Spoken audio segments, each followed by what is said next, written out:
I never intended for it to happen, but somehow I found myself in her arms. The embrace was filled with equal parts love and lust, as our naked bodies pressed tightly together. We kissed passionately, tongue swirling and lips devouring. Every fiber of my being was on fire as I explored her curves, my hands tracing the outline of her body. As we continued to kiss, I felt a surge of desire wash over me. She moaned softly into my mouth, letting me know that she felt the same way. With a sense of urgency, I broke our kiss and pushed her back onto the bed. She smiled up at me, eagerly spreading her legs in anticipation. We both gasped at the feeling of our bodies becoming one. There was a sense of familiarity and comfort in this act, yet it still managed to ignite a fire within us. As I began to move, our eyes locked and everything else faded away. Our lovemaking was slow and deliberate at first, but as our passion grew, so did our pace. Sweat glistened on our skin as we moved together in perfect rhythm. Moans filled the air as we chased our release. I could feel myself getting closer to the edge. Her nails dug into my back as she arched beneath me, signaling that she was nearing her release as well. With one final burst, we both went over the edge together. Wave after wave of pleasure washed over us. We clung to each other desperately as we rode out our ecstasy. As we lay there catching our breaths, I couldn't help but feel a sense of contentment wash over me. In this moment, everything felt right. All of our problems and worries melted away, leaving only the two of us. But as the euphoria began to fade, reality started to set in. I looked down at my wife, her face still flushed with pleasure, and guilt washed over me. How had I let this happen?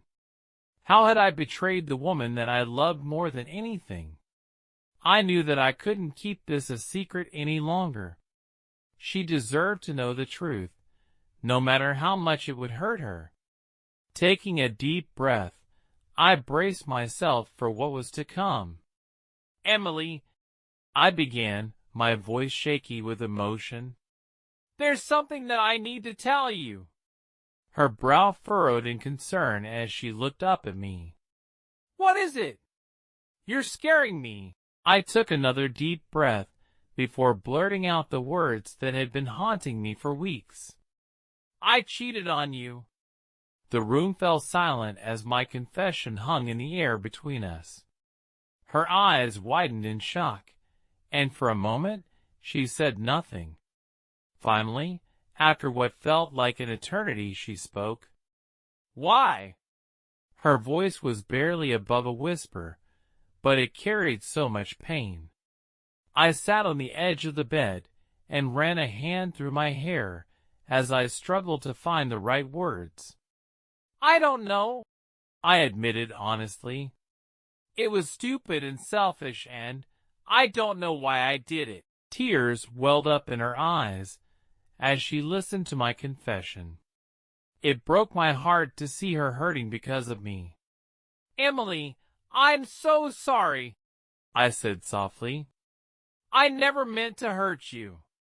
She wiped away a stray tear before meeting my gaze. "What do we do now?" she asked quietly. Her question hung in the air, heavy with uncertainty.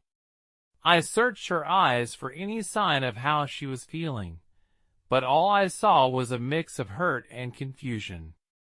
"I don't know," I replied honestly. "I understand if you want to leave, if you can't forgive me." She looked down at her hands, her fingers twisting together anxiously. It was as if she was considering every possible outcome, weighing the pros and cons of each choice. Finally, she looked up at me with a determined expression on her face. "I don't want to leave," she said firmly. I let out a breath that I didn't realize I had been holding. The relief washed over me like a tidal wave. But before I could say anything, she continued speaking. "But that doesn't mean we can just move on from this," she said sternly. "Trust has been broken, and it's going to take time to rebuild it." I nodded in agreement, grateful that she was willing to give us a chance. She was right, our relationship couldn't just go back to the way it was before. We needed to address the issues that led us here and work through them together. "What do you need from me?" I asked softly. A small, almost mischievous smile tugged at the corner of her lips. "Remember when we first started dating, and we would share all of our fantasies with each other?" she asked, her voice taking on a slightly seductive tone. A blush crept up my neck as memories flooded my mind. In the early days of our relationship, we had been so open and adventurous in the bedroom. We were both eager to explore each other's desires and push boundaries. "Yeah," I replied with a hint of excitement in my voice. "Well," she began slowly, "I've never told you this before, but one of my biggest fantasies is being in control.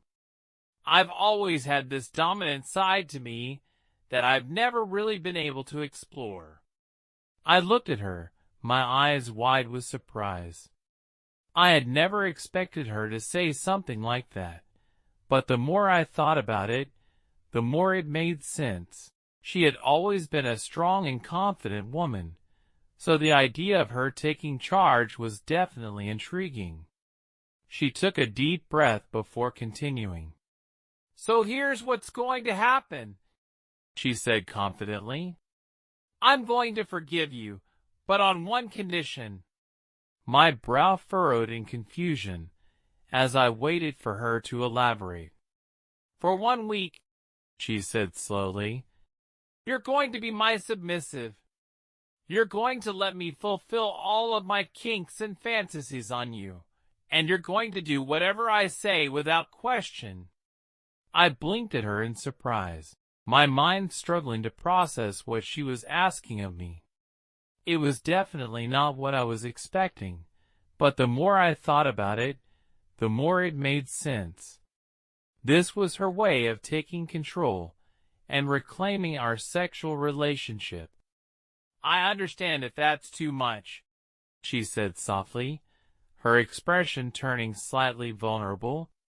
"But it's something that I need in order to move forward." I searched her eyes for any sign that she was joking or playing some kind of cruel trick on me, but all I saw was sincerity. She truly believed that this was the best way for us to heal and rebuild our trust.